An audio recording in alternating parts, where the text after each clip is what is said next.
noticed how success feels amazing until it doesn't. At first, it is pure joy. You've worked hard, pushed through the hordes, and finally it pays off. People start to notice doors open. There's a sense of arrival, of finally being seen. But here's the part we do not often talk about enough. Success carries weight, a quiet, sneaky kind of weight. It starts subtly. You enjoy the wins, rightfully so. Then you begin to protect them. You get comfortable in your routines. You start repeating what worked the last time instead of trying something bold or new.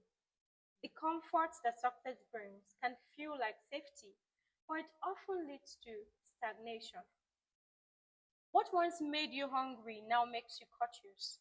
You stop taking the kind of risk that got you there in the first place. And slowly success stops being a launch pad and starts becoming a cage. This triples down to the fact that success is a double-edged sword. It feels like a reward, and in many ways it is.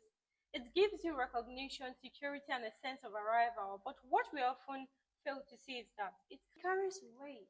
Like I stated earlier, every win can slow you down. Every trophy can become an anchor. You know, Success doesn't always make you stronger sometimes. In fact, it can sedate you. You start to protect your past wins instead of chasing new ones. You become cautious, you avoid risk, you get comfortable, and comfort can kill growth. With each success comes pride, a sense that you've cracked the code. Then comes comfort, the routines, the accolades, the ease. After that, history. The past becomes a reference point you feel obliged to defend. Finally, momentum, the pressure to keep doing what worked, even when the world has changed. These things can trap you in your own legacy. Consider Blockbuster Video. In the late 1990s, they were the undisputed giant of home entertainment.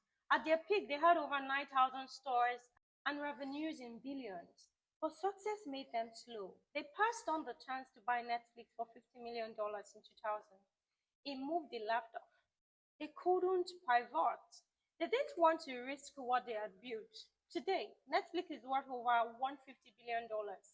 Blockbuster has one store left, a museum place in Oregon.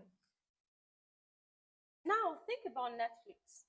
They started by mailing DVDs, but they did not stop there. They moved into streaming, then original content, then global expansion. They kept growing because they didn't let past success slow them down. Failure, on the other hand, it sharpens you. When you fail, you learn fast. You stay hungry. You try new things because you have nothing to lose. Oprah Winfrey was fired from her first TV job. People told her she wasn't right for television. That failure made her stronger. It gave her a reason to fight harder, and today she's one of the most influential people in the world.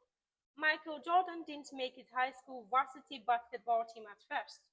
That failure lit a fire in him. It made him work harder, train smarter, and never settle. Speaking on failure, failure cuts deep, but it also teaches you. It helps you see what's not working so you can grow. It forces clarity. It makes you ask better questions like what's not working? What needs to change? What have I been afraid to try? Church, the former chief executive officer of Starbucks, once said that his early career setbacks, being that he was rejected 200 times by investors, that made him more resilient than any of his wins. He noted that success can make you complacent. Look at Oprah Winfrey. She was fired early in her career from a television job. She was told she was unfit for the television. That failure lit a fire. It sharpened her message, her mission, and her resolve.